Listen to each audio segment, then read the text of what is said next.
You're listening to the Options Insider Radio Network.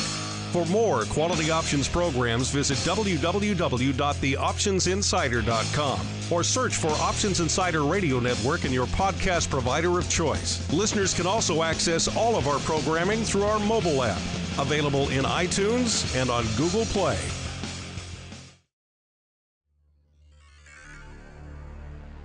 The options market can be a confusing place. Sorting through the daily avalanche of data, alerts, updates, articles, and analysis to find the most important information is an overwhelming prospect. But now you have help.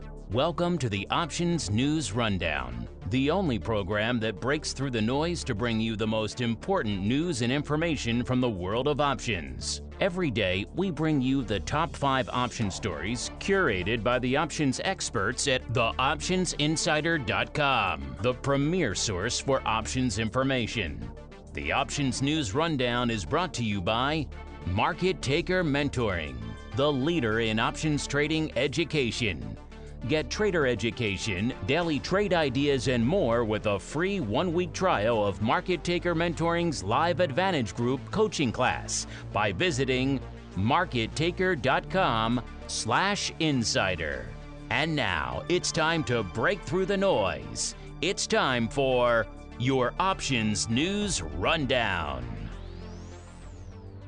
Good morning. Today is Friday, February 8th. 2019. This is your Options News Rundown. I'm Dan Passarelli.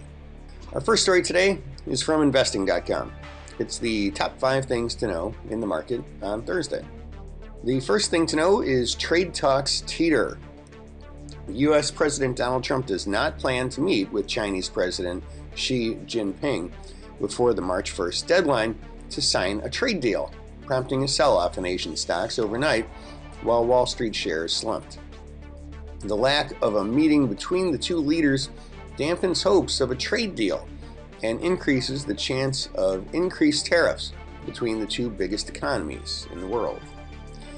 Investors are getting nervous as the markets had been optimistic about a resolution in the trade dispute since the beginning of the year, said Shusuke Yamada, Chief Japan FX and Equity Strategist at Bank of America Merrill Lynch. U.S. Treasury Secretary Stephen Mnuchin and Trade Representative Robert Lighthizer are expected in China next week for another round of trade talks to push for a deal to avert a March 2nd increase in U.S. tariffs on Chinese goods. The second thing to know today is the dollar rally holds near a 2-week high. The greenback was higher on Friday amid reports that the U.S. and China are unlikely to end their trade war before the March 1st deadline. Trade uncertainty tends to support the dollar, which is considered a safe haven in light of trade tensions. The dollar index was at 96.387 as of 5:29 a.m. Eastern Time. A pause on rate increases by the Federal Reserve has put some pressure on the dollar, as lower interest rates tend to drive investors towards riskier assets. Recent comments from Fed officials supporting the rate hold have also weighed on investors. Dallas Fed Chairman Robert Kaplan, one of the Fed's more hawkish members, said in a speech Thursday that the stimulus from the 2017 tax cuts was waning, while last year's interest rate hikes haven't yet had an effect on the economy. We would be well served, and the country would be well served, if we paused and were patient for some number of months and sort of get out of the way, he said. The third thing to know today is Amazon CEO Jeff Bezos accuses tabloid of blackmail. Amazon.com founder Jeff Bezos has accused the National Enquirer's publisher of attempted blackmail amid allegations from the tabloid of his extramarital affairs. Bezos accused American Media Inc. on Medium of demanding he call off an investigation into how the Enquirer obtained his personal text messages. Rather than capitulate to extortion and blackmail, I've decided to publish exactly what they sent me, despite the personal cost and embarrassment they threaten, Bezos wrote. If in my position I can't stand up to this kind of extortion, how many people can?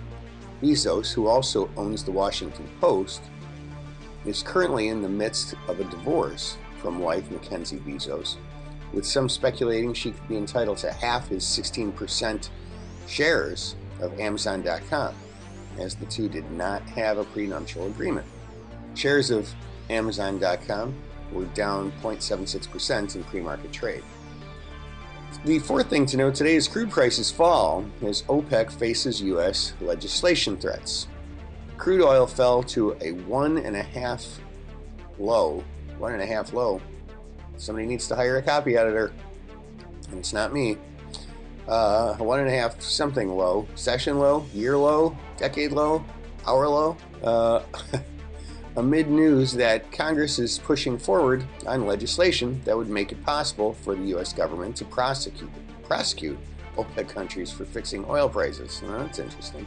Congress has pursued such legislation in the past, but is seen as more likely to pass this time, as Trump has accused OPEC of manipulating the price of oil.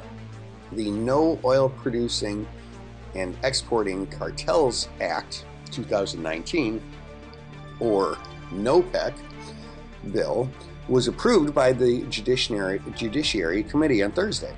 It could soon face a vote in the House. A similar bill was introduced in the Senate and has support from both parties. Worries over a global economic slowdown also weighed on the commodity, as the European Commission slashed forecasts for Eurozone growth over the year, citing global trade tensions. Crude oil futures were at $52.61 a barrel. That's West Texas Intermediate. While Brent oil futures, the benchmark for oil prices outside the U.S., rose 0.4% to $61.89. And the fifth thing to note today is Saudi Arabia's crown prince and de facto ruler, Mohammed bin Salman, threatened to have Jamal Khashoggi killed a year before he was finally murdered in a Saudi Arabian consulate in Turkey, the New York Times reported. It cited U.S. officials familiar with intelligence intercepts. The allegations could again complicate the U.S. administration's oil diplomacy, as well as projected arms sales to the Desert Kingdom. Our second story today is from investing.com. It's titled "The Dollar Index 7-Day Advance is the Longest in 2 Years." As North American traders return to their posts to put the finishing touches on the week's activity, the dollar index is extending its advance for a seventh consecutive session. If sustained, it will be the longest advance since February 2017. The rally was sparked after the dovish FOMC statement had sent the greenback lower, and the employment data raised the possibility that the Fed overreacted to the stock market volatility. The S&P 500 turned back from the 200-day moving average and gapped lower yesterday, setting the tone for the still holiday-thinned Asia markets, where the MSCI Asia Pacific Index fell for a third session to snap to a 4-week rally. European shares are faring better, and Dow Jones Stock 600 is poised to extend its streak for a 6th week. And our final story today is from Yahoo Finance. CBOE, fourth quarter earnings snapshot. CBOE Holdings, Inc. on Friday reported fourth quarter net income of $137.3 million. On a per share basis, the Chicago-based company said it had net income of $1.23 of earnings. That's adjusted for one-time gains, and costs were $1.53 per share. Results topped Wall Street expectations. The average estimate of 6 analyst surveys by Zacks Investment Research was for earnings of $1.35 per share. The holding company for the Chicago Board Options Exchange posted revenue of $747.7 million in the period.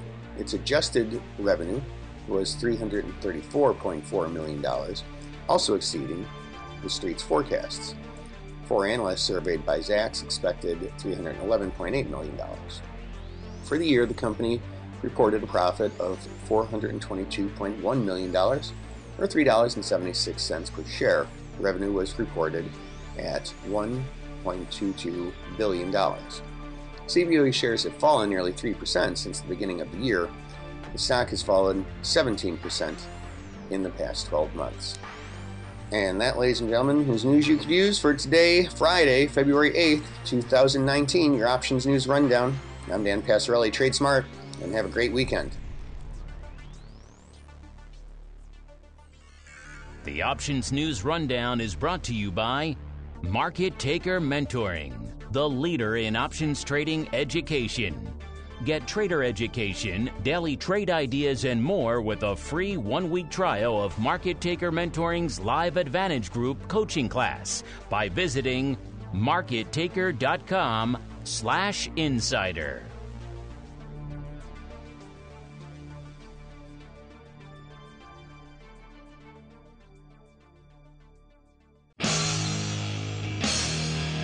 The preceding program was a production of the Options Insider Radio Network. For more quality options programs, visit www.theoptionsinsider.com or search for Options Insider Radio Network in your podcast provider of choice. Listeners can also access all of our programming through our mobile app, available in iTunes and on Google Play.